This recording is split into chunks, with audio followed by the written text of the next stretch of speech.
fly I'll be tying today is my version of the famous klinkhammer. It's good in duckfly hatches, olive hatches and sedge hatches. Just tie it in different colours, different sizes as well. This one in the vise is a dark olive with a peach wing post. I will show you how I tie it.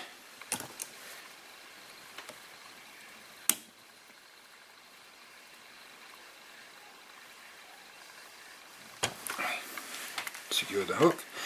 The hook I'm using is a B100 nickel plated buzzer hook. It's a light wire buzzer hook. And the thread I'm using is a Uni 80 in black. I'm just going to take a layer of thread down past where the wing post would be, so that the wing post is secured onto tying thread. And we go back up. There we are. And what I'm using for the wing post is a Vineyards product. It's Antron body yarn. I've just taken 3 or 4 inches there, and I'm just going to double it like so. Just a couple of loose turns on top just to hold in place. There we are.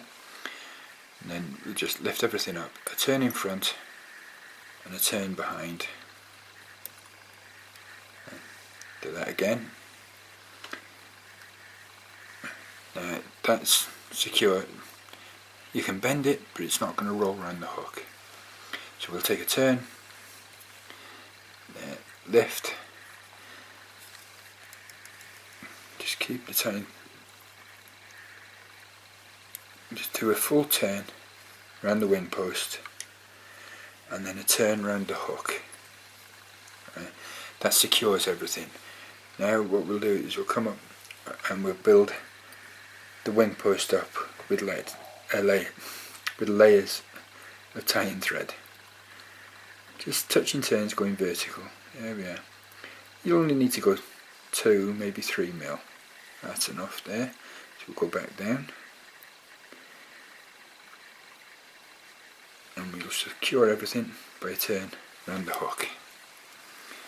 Now we can just trim this waste piece off and keep that for the next fly. Now the next thing we're going to take is just a piece of crystal hair, single strand. This will form our rib, and we'll just tie that in on the side of the hook. There we are. And secure that all the way down, touching turns. The reason I'm using crystal hair is that I find it's more durable in a pattern like this than ordinary malar tinsel. Right. Now the next thing we're going to use is we're going to dub a body. Today I'm using dyed squirrel dubbing.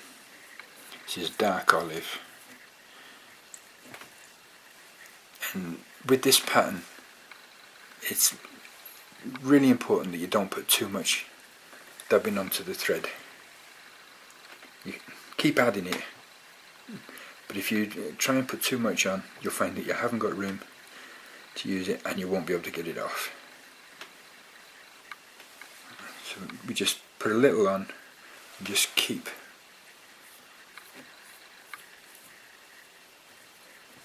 adding to it. Yeah, and you want to aim for a tapered effect all the way up the body. Yeah, stray strand will take that away.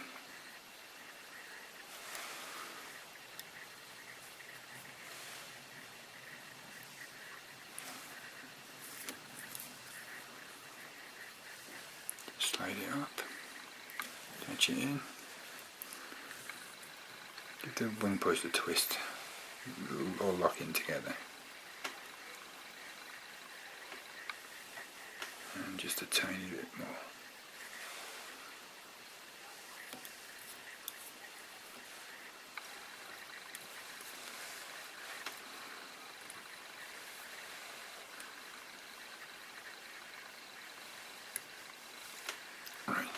Now for a little bit,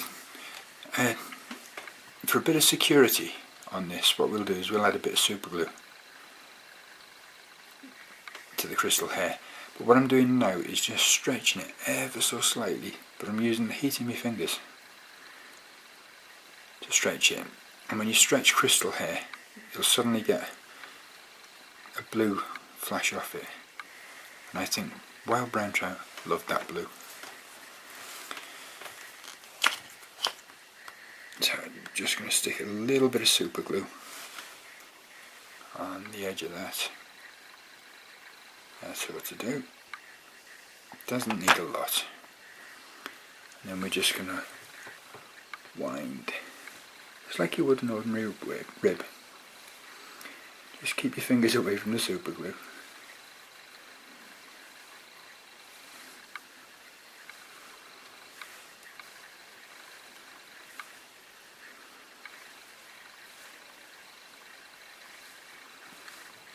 And you'll notice the rib and the tying thread are going in the same directions.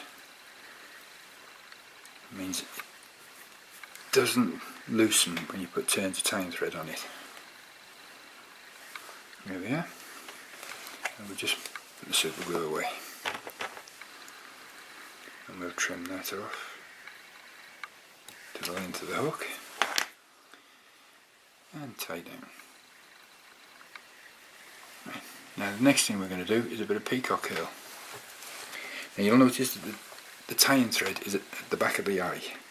That's important because we're going to tie in from the eye and work back towards the wing post. Now I've just taken 3 strands of peacock curl. This peacock curl is dyed black, but as I say, you can vary the colours of the body, the wing post, the hackle, the peacock curl. Everything can change colour in this fly. In fact, the more colours you have, the better. And we just tie in there, and we'll just bind that down. There we go. And back up to the eye. And we'll go a turn in front of the peacock curl. And now we can just twist that up again. Work the peacock curl down to the wing post.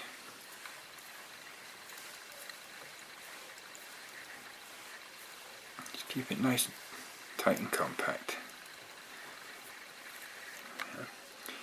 Hold that up out of the way. Now I'm going to take the tying thread through that peacock curl, and it's going to act like a rib. I'm going to take a turn round the wing post. There we are. That's it, that's tied in nicely. You can break them away. Just give them a quick tug. They'll come away nicely.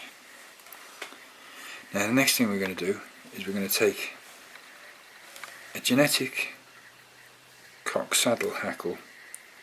This one's a golden badger. It's a whiting cape, one of their bronze series.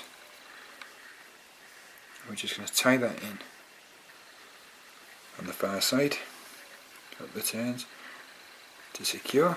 Now you'll notice that you can see the top edge of the hackle. That's important. I want to see the underside from my side.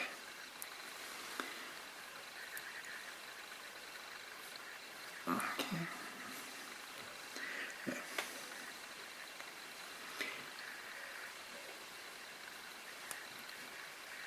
And we just keep taking turns round the underside, one under each other, as you go down until you've got as many as you want on there. There we are, that'll do. Now one trick I like to use is I like to take a turn of the tying thread round the hackle and then secure.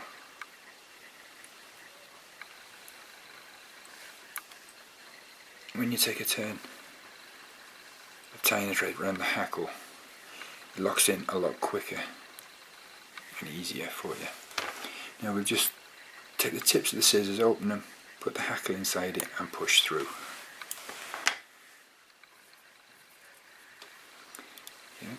Now the next thing we're going to do is just trim the wing post down to about the right size. There we are.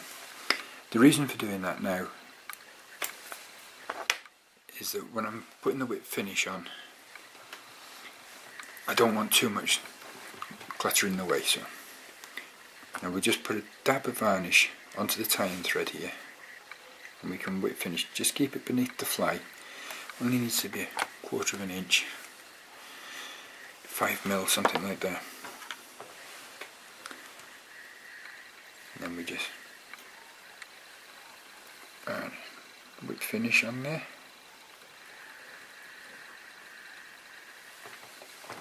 And get the whip finish tool down beneath the hook to pull up, and you won't catch any of the fibres of the hackle then. Then all we got to do is just cut the thread off. Again, open the hackle, the tips of the scissors, and push through. Now, you may find you have a touch of varnish to that in the fly. Just run your fingers through the hackles, and you'll find the varnish will come away on your fingers. And that is my version of an olive klinkhammer. Thanks for watching. See you again soon.